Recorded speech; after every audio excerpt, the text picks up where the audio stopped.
আসসালামু আলাইকুম। নিয়মিত বাংলা সংবাদ আপনাদের স্বাগতম। শুরুতে জানিয়ে দেব শিরোনাম, এরপর বিস্তারিত।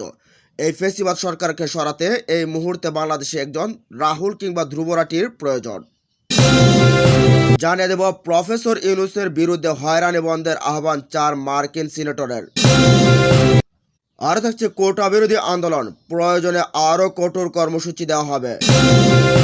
এবং সবশেষ জানিয়ে দেব দ্রব্যমূল্যের চরম ঊর্ধ্বগতি, এক লাফে কাঁচামরিচ পেঁয়াজের দাম আকাশচুম্বী। এতক্ষণ শুনছেন সংবাদ শিরোনাম, আবার জানুন পুরো বিস্তারিত। বাংলাদেশে এই মুহূর্তে একজন রাহুল কিংবা ধ্রুব রাঠির প্রয়োজন। বাংলাদেশের রাজনৈতিক পরিবেশে পরিবর্তন আনতে হলে প্রথমে সুষ্ঠু ভোটের পরিবেশ ফিরিয়ে আনতে হবে। একটি দেশের গণতন্ত্র তখনই কার্যকর হয় যখন তার জনগণ সুষ্ঠুভাবে ভোট দিতে পারে এবং তাদের মতামত প্রকাশ করতে পারে। বাংলাদেশের বর্তমান পরিস্থিতিতে যখন সুষ্ঠুভাবে নির্বাচন হয় না, তখন রাহুল গান্ধী কিংবা ধ্রুব রাঠির মতো লোক থাকলেও কোনো পরিবর্তন আনা কি সম্ভব? ভারতের লোকসভা নির্বাচনে বিরোধী জোট ইন্ডিয়ার সাফল্যের প্রেক্ষিতে বাংলাদেশের এই 7 জানুয়ারি নির্বাচন বিরোধী শিবিরে ভূমিকা নিয়ে বিস্তর আলোচনা চলছে। বিশেষ করে সরকারি দলের নেতা, সমর্থক এবং তাদের তাবেদারি করা বুদ্ধিজীবীরা অনেকগুলো প্রশ্ন তুলতে শুরু করেছেন। তাদের প্রশ্ন, কেন বিরোধীরা নির্বাচনে আসে না, রাহুল গান্ধীর মতো হতে পারে না, অথবা কেন সামাজিক মাধ্যমে ধ্রুব রাঠির মতো কেউ নেই। অন্যদিকে নিরপেক্ষ ব্যক্তিরাও নির্বাচন নিয়ে যার যার জায়গা থেকে বিচার বিশ্লেষণ করেছেন, যদিও তাদের দৃষ্টিভঙ্গি সরকারি দলের থেকে ভিন্ন। কিন্তু প্রশ্নটা হলো, বাংলাদেশের রাজনৈতিক পরিস্থিতিতে এই ধরনের নেতা কিংবা ইনফ্লুয়েন্সারদের সত্যি কি প্রয়োজন, নাকি আমাদের আরও গভীর কিছু সমস্যা রয়েছে যা প্রথমে সমাধান করা দরকার? ভারতের নির্বাচনী পরিবেশ এবং বাংলাদেশের প্রেক্ষাপট ভিন্ন। রাহুল গান্ধী কিংবা ধ্রুব রাঠির প্রভাব ও কাজ ভারতীয় রাজনৈতিক পরিবেশে গভীরভাবে প্রভাব ফেলেছে। রাহুল গান্ধী ভারত যাত্রা করেন, জনসংযোগ করেন এবং সাম্প্রতিক শক্তির ভ্যানগার্ড হওয়া কর্পোরেট মাফিয়াদের কঠোর সমালোচনা করেন। তিনি প্রচারণায় সংবিধান রক্ষার কথা বলেন, যা ব্যাপক সাড়া ফেলে ভোটার তথা জনগণের মধ্যে। এতে এবারের লোকসভায় তাদের আসন সংখ্যা দ্বিগুণ হয়। নির্বাচনের আগে তাদের দলীয় ব্যাংক অ্যাকাউন্ট ফ্রিজ করে দেওয়া হয়, লেলিয়ে দেওয়া হয় কেন্দ্রীয় সরকারের নিয়ন্ত্রণে থাকা এনফোর্সমেন্ট ডিরেক্টরদের। অনেককে কোণঠাসা অবস্থায় এ নির্বাচনে বৈতরণী পার হতে হয় রাহুলদের। অন্যদিকে ধ্রুব রাঠি সোশ্যাল মিডিয়া ইনফ্লুয়েন্সার। বর্তমানে ইউটিউবে তার চ্যানেলের সাবস্ক্রাইবার সংখ্যা 22 মিলিয়নের বেশি। প্রধানমন্ত্রী নরেন্দ্র মোদীর খুব কাছাকাছি অবস্থান করেছেন তিনি। মোদীর সাবস্ক্রাইব সংখ্যা অবশ্য 24 মিলিয়নেরও কিছুটা বেশি। এই ধ্রুব রাঠি বিজেপি অমল দ্বারার মিডিয়াগুলোর মিথ্যাচার সামাজিক মাধ্যমের দিবাঙ্ক অনাবৃত করেন। বিভিন্ন গ্রাফিক্স ও মোশন ব্যবহার করে সহজ ও সাবলীল ভঙ্গিতে প্রথাগত মিডিয়ার ন্যারেটিভগুলো খণ্ডান। বলা বাহুল্য, ভারতের মূলধারার মিডিয়াকে এখন বলা হয় গদি মিডিয়া।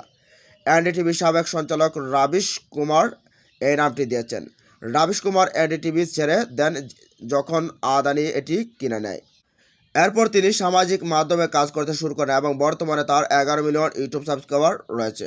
সাংবাদিক করেন থাপার থেকে কমেডিয়ান কুণাল কুমার, বরুণ গ্লোবার, বিঙ্ক অনেস্টের মতো ইউটিউব চ্যানেলগুলো গদি মিডিয়ার প্রচারিত মিথ্যাগুলোকে চিহ্নিত করে সত্যের ন্যারেটিভ দাঁড় করেছেন।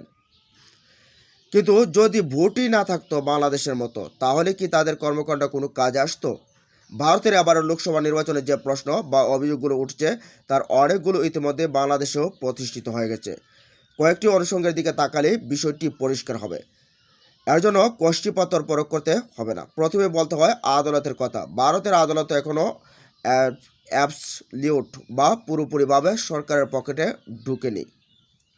যেমন 2019 সালে লোকসভা ভোটের সময় কর্ণাটকে দুর্নীতির মামলায় জড়িত পলাতক নীরব মোদী, ললিত মোদীর নাম উল্লেখ করে রাহুল জানতে চেয়েছিলেন চোরদের পদবি কেন মোদী হয়। এতে গুজরাটের বিজেপি নেতা পূর্ণেশ মোদী সুরাট জেলা আদালতে রাহুলের বিরুদ্ধে ফৌজদারি মামলার অপরাধে মামলা করেন। মামলায় রাহুলের 2 বছরের সাজা হয় এবং তড়িঘড়ি করে লোকসভার সদস্য পদ বাতিল করা হয়। এরপর সাজা স্থগিতের জন্য তিনি প্রথমে সুরাটের দায়রা আদালত ও পরে গুজরাটের হাইকোর্টে আবেদন জানালেন। রাজ্যের 2 আদালত তার আবেদন খারিজ করে দিল। প্রতিকার পান সুপ্রিম কোর্টের কাছ থেকে। সুপ্রিম কোর্টের দ্বারস্থ হলে কোর্ট তার সাজা স্থগিত করে দেয় এবং লোকসভার সদস্য পদ ফিরে পান রাহুল। আরেকটি উদাহরণ হতে পারে দিল্লি রাজ্যের মুখ্যমন্ত্রী ও আম আদমি পার্টির প্রতিষ্ঠাতা অরবিন্দ কেজরিওয়ালকে লোকসভা নির্বাচনের আগে গ্রেফতারের বিষয়টি এবছরের 21শে মার্চ কেজরিওয়ালকে দেশটির ইডির করা আবগারি নীতির সঙ্গে সংশ্লিষ্ট একটি দুর্নীতি মামলায় গ্রেফতার করা হয়। তবে নির্বাচনী প্রচারণায় অংশ নিতে তাকে 10 মে অন্তর্বর্তী জামিন দেয় দিল্লি সুপ্রিম কোর্ট। অন্যদিকে আমাদের দেশের হাইকোর্টগুলো আদালতগুলো কি অবস্থা? জজ কোর্ট, হাইকোর্ট কিংবা সুপ্রিম কোর্ট 7 জানুয়ারি নির্বাচনের আগে রাতে আদালত বসিয়ে বিরোধী দলের নেতাকর্মীদের দ্রুত বিচার হয় জানিয়ে ব্যাপক সমালোচনা হয় দেশে বিদেশে। সাজার মেয়াদগুলো ছিল চোখে পড়ার মতো। সাজার মেয়াদগুলো এমনভাবে দেওয়া হয় যেন নির্বাচনে আসতে চাইলেও দণ্ডিত হওয়ার কারণে আসতে না পারে। বিরোধী নেতারা এই সঙ্গে বিরোধী দলের নেতাকর্মীদের নাম লাখ মামলা তো আছেই। এর আগে নির্বাচন যেটিতে বিরোধী শিবির অংশ নিয়েছিল আরও ভয়াবহ আকারে দেখা গিয়েছিল এই ভয়ঙ্কর মামলার প্রবণতা। সবচেয়ে ভয়াবহ বিষয়, বাংলাদেশের সিটিং চিফ জাস্টিসকেও নামিয়ে দেওয়া যায়, নামিয়ে দেওয়া হয়। একই সঙ্গে এই নামিয়ে দেওয়া ক্রেডিট হিসাবে নিয়ে উল্লাসও করা যায়। এছাড়া এক মামলায় বিরোধী দলের নেতাকে যে বিচারক খালাস দিয়েছিলেন, প্রাণের ভয়ে তিনি দেশ ত্যাগ করেছিলেন। ভারতে যে বিষয়টি সহজ, বাংলাদেশে তা সম্ভব নয়। তবে বাংলাদেশকেও কেউ না কেউ ঘুরে দাঁড়াতে হবে, ফিরিয়ে আনতে হবে সে আগের অবস্থা। এদিকে প্রফেসর ইউনূসের বিরুদ্ধে হয়রানি বন্ধের আহ্বান 4 মার্কিন সিনেটরের। শান্তিতে নোবেল পুরস্কার বিজয়ী ডক্টর মোহাম্মদ ইউনূসকে হয়রানি বন্ধের জন্য সরকারের প্রতি আহ্বান জানিয়েছেন যুক্তরাষ্ট্রের 4 জন সিনেটর। তারা হলেন সিনেট সংখ্যাগরিষ্ঠ whip Dick Durbin, senator Jeff Merkley, Tim Kaine ও Peter Welch. Senator Dick Durbin ওয়েবসাইটে 2রা জুলাই প্রকাশিত বিবৃতিতে এই আহ্বান জানানো হয়েছে। এতে বলা হয়, প্রফেসর মোহাম্মদ ইউনূসের কোর্টে হাজিরা এবং তাতে সন্দেহজনক অভিযোগে তার 6 মাস পর্যন্ত জেল হওয়ার ঝুঁকির প্রেক্ষিতে এই বিবৃতি দিয়েছেন তারা। আরও বলা হয়, কমপক্ষে 1 দশক ধরে প্রফেসর ইউনূস তার বিরুদ্ধে বাংলাদেশে কমপক্ষে 100 অপ্রমাণিত মামলার মুখোমুখি। এর আগে তার বিরুদ্ধে এই হয়রানির নিন্দা জানিয়েছেন কমপক্ষে 100 শান্তিতে নোবেল পুরস্কার বিজয়ী। এর মধ্যে আছেন যুক্তরাষ্ট্রের সাবেক প্রেসিডেন্ট বারাক ওবামাও। বিবৃতিতে তারা বলেন, প্রফেসর ইউনূসের বিরুদ্ধে এই কার্যক্রমের অনিয়মের বিষয় এরই মধ্যে মানবাধিকার বিষয়ক জাতিসংঘের হাইকমিশনার ভলকার তুর্ক, অ্যামনেস্টি ইন্টারন্যাশনালের মতো মানবাধিকার বিষয়ক সংগঠনগুলো আমলে নিয়েছে। এর মধ্যে রয়েছে দেশের শ্রম আইন লঙ্ঘন ও অর্থ আত্মসাতের আর এক মামলা, সম্প্রতি দেয়া 6 মাসের জেল। এসব সুনামধন্য সংগঠনগুলো দাবি করেছে বিভিন্ন ফৌজদারি মামলায় কার্যক্রমের গতি এবং বারবার তা ব্যবহার করা হয়েছে রাজনৈতিক উদ্দেশ্যে। বারবার এবং অব্যাহতভাবে প্রফেসর ইউনূসকে হয়রানির মধ্য দিয়ে এটাই প্রতিফলিত ঘটেছে যে বাংলাদেশের অনেক নাগরিক সমাজের সদস্য ক্রমবর্ধমান হারে সীমাবদ্ধ পরিবেশের মধ্যে রয়েছেন।